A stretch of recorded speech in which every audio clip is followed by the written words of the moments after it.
So you keep anybody from my realm? Less like you kept people from the worldly realm, nobody had any problems. So I have got my own divine realm, my unlimited forms. You keep Sri Krishna, Sri Ram, Shivji, I've got no problem. My unlimited names, my unlimited virtues, my unlimited abodes, my unlimited devotees. You keep Yashoda, Maiya, Nand Baba, I'll be more than happy.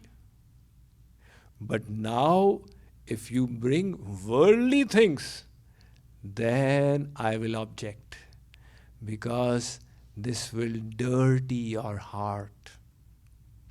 Sri Krishna says the principle is very simple. You wish to cleanse the heart. Now the heart will be cleansed when you attach it to the divine realm. And the worldly people are in the three gunas, tamogun, rajogun, sattvagun. If you bring them to the mind will get dirty. So if there's a cloth, on one side you apply soap and on the other side you apply mud, how do you expect that cloth to get clean? Similarly, in the divine realm, you bring anybody from the divine side into your mind, I've got no problem. So Narad Ji says that in this bhakti, you become ananya to the names, forms, virtues, abodes, associates of God. And further he says, tad virodhishu dasinata. Tad virodhishu. Those things that are detrimental to bhakti, you become neutral. What does that mean? That means, when you are doing bhakti, you will face a lot of oppositions, a lot of hurdles, a lot of obstacles. So you don't start fighting. Why did you say that? Why did you say that? You become neutral. Just like if somebody is going to the sweet shop and he's walking through the market. Now the market has got many shops. There is the meat shop, he sees and goes ahead. There is the liquor shop, he sees and goes ahead. He's remaining neutral. He doesn't start fighting. I wanted sweets. Why do you have this meat shop on the way? You don't want meat. You remain neutral and move ahead. Or he doesn't say, all right, then no, not sweets today. Let me have meat instead. He remains neutral to all the different shops in the market and walks to his destination. Similarly, this is the world. You have all kinds of shops. So you have to remain neutral, neither love nor hate, and go in the direction of the shop of God, that divine love shop. That is what Kabir ji says when he says, Kabira khada bazar mein, sabki mange khair, na kahu so dosti, na kahu so vair. Neither friendship nor enmity. Neutrality and single-minded attachment to our divine goal. Number 10. Anyashrayanam Tyago Nanyata. Now Narad Ji further elaborates Ananya. First he explained that in bhakti you become Ananya. Now he's further elaborating what does this Ananya mean. Ananya means internally you don't keep any support except for God. Any support? See, we naturally take, if somebody is knowledgeable, he takes the support of his knowledge. I know so much. Somebody takes the support of post. Do you know who you are speaking to? Somebody takes the support of relatives. My husband is the governor. Now it's not who you are speaking to, whose wife you are speaking to. more than that, without realizing, we take the support of our own sadhana. I have done so much of sadhana. Then God says, you give up all these supports and just depend upon me. That is surrender. Nirbal ke bal ram. जब लगी गज बल अपनो बरत्यो नेकु सरयो nahi काम. As long as Gajraj depended upon his own strength, God did not come. Nirbal hai jab naam pukaryo aye aadhe naam. The moment he became nirbal, God came. That is why Kripaluji Maharaj says that God is Dinanath. He is the savior of the destitutes. And we are Dinheen, we are destitutes. So why is God not coming to save us? He says the reason is we have never accepted ourselves as Deen, as destitute. And we have never accepted God as Dinanath, savior of the destitute. So to accept yourself as Deen means I have no support other than the grace of God. That humility, that ananya bhakti is what will attract his grace. Jagat Guru Ramanujacharya said, there are three kinds of people who approach God. One are those for whom God is the means and the world is the end. They are approaching God to get worldly things. Number two, for whom the world is the means and God is the end.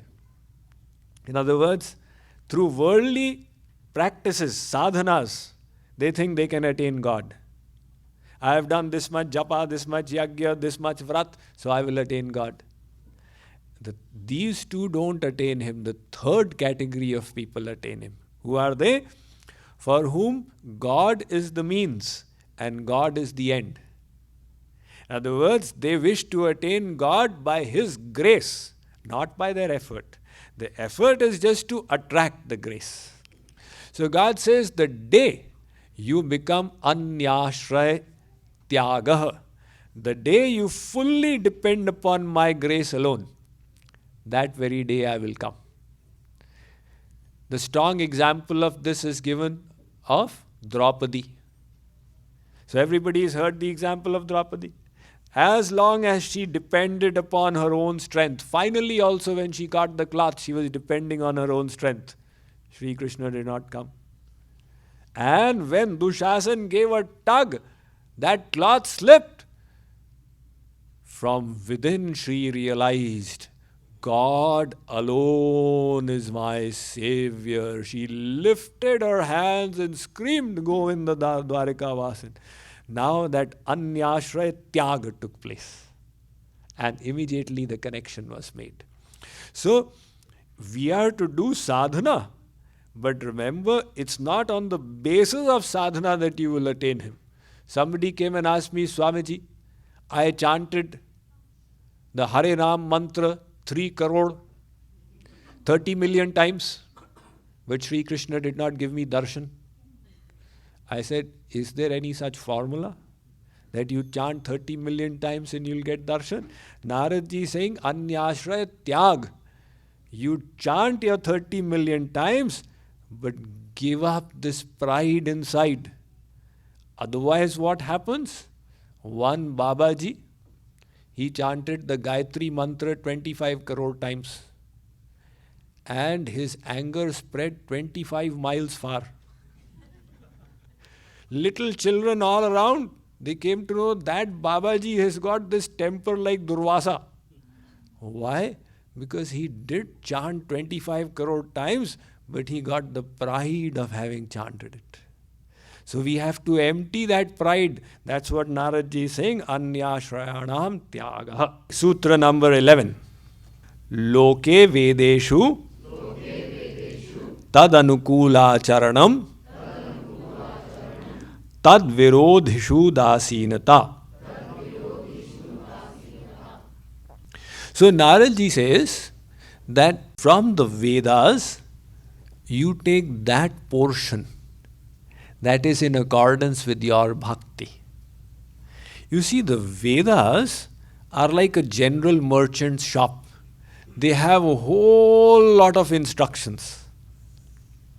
Nobody can follow all the instructions of the Vedas.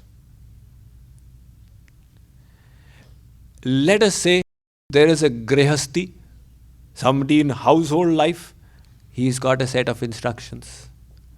There is a brahmachari, he's got a different set of instructions. There is a vanaprasthi, sannyasi. Each person has got different rules prescribed by the Vedas. Now you cannot ask one person, let us say that somebody is a grihasti. You say, you are not following the rules of vanaprasth. Why are you not doing it? He said, I am not a vanaprasthi, I am a grihasti. So the Vedas, all the rules cannot be followed by everyone. You have to accept that portion of the Vedas which is in accordance with your bhakti. Like, for example, the Vedas say, Brahme muhurto uttishtet. Get up early morning in Brahma Muhurt. What is Brahma Muhurt? Sunrise, 2 hours before sunrise. So from 2 hours before sunrise till sunrise is Brahma Muhurt. The Vedas say, get up in Brahma Muhurt, take a nice bath in cold water, and then do your sandhya, etc. But, Swamiji, I have got fever. I cannot take bath in cold water tomorrow. So should I not do bhakti also? No. The goal is to do bhakti. Getting up early and bathing is a helper to your bhakti. That is not the goal. If for some reason you are not able to follow that rule, doesn't matter, at least you do bhakti. The aim of these rules is to assist your bhakti. But again, because of lack of understanding, we start doing bhakti of the rules. This is called lakir ke fakir. We start becoming devotees of the rules without realizing why the rules were made. Again, one person says, Swamiji, one of my relatives in India has died and I'm in Sutak. Can I come for your lecture? Now tell me, somebody in India has died. What is the problem with your coming for the lecture? Because in Karma Kand, a rule has been made of Sutak, that if some near relative has died, then you are in the condition of Sutak and you don't do Karma Kand that time. So these rules are there, but they are supposed to be helping your bhakti and not bhakti helping the rules. The reason why all these rules was made was to take your mind to God. Smartavya satatam vishnor vismartavyo na jatuchit sarve vidhi nishedasyu retayoreva kinkara. The Bhagavatam says that there are so many rules. They were made with two objectives. The first objective, always remember God. The second objective, never forget God. That's it. So if you are remembering God, you are following the rules. And if you are following the rules but not remembering God, it's a waste of time. That is why the Bhagavat has this katha, that once Sri Krishna, he wanted to do a divine leela. So he told his mother Yashoda, I am running off fast, my friends are waiting. She did not get time to pack up things. He ran off into the jungle with his friends, and out there he started yelling, I am feeling hungry, arrange for some food. So his cowherd friends, they said, where will we get food from? now here in the jungle. He said, listen, those Chaubes, they live there. The Karmakandi Brahmins of Mathura are called Chaube. So they are well versed in the Karmakand. The knowers of the Vedas, they live there. Tell them that Krishna and Balaram are hungry. These cowherd friends, they went. The Brahmins were doing their yagyas. Vishnu rara tammasi Vishnu ho snaptres ho Vishnu ho Surasi Vishnu Dhruvasi Vaishnavamasi Vishnavetva. So they came, Maharaj, Krishna and Balaram are hungry, can we get something to eat? Hey, don't disturb our yagya. They turned them off. Now the goal of the yagya is to satisfy God. God is saying, I'm hungry. What is the duty? Leave it and go and feed him. But they are not oriented to the goal. They are so absorbed in the Karmakand. The Sakhas went to Sri Krishna. They said that, where did you send us? They appeared like big dharmatmas. They had these huge tilak and big pat and everything.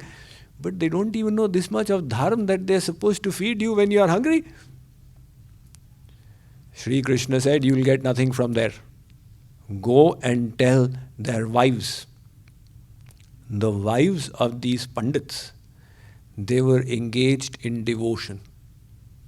So they had been hearing the glories of Sri Krishna. You know, there's this boy and he's so good and so wonderful and he's stolen our heart. So they were all eager to see and serve Sri Krishna. When the Sakhas went and said, oh, Mataji, Krishna Balaram are hungry, can we get something to eat? Whatever they were doing, they left it, and all the eatables they had in their house, they ran with them. And they fed Sri Krishna and Balaram to their heart's content.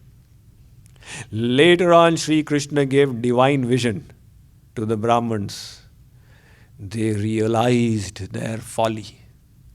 So in the Bhagavatam, 10th canto, 23rd verse, 23rd chapter, 39th verse, they say, Dhik janmanastre vidvidyam, dhik vratam, dhik bahugyatam, dhik kulam, dhik kriyadaksham, vimukhaye tvadokshaje.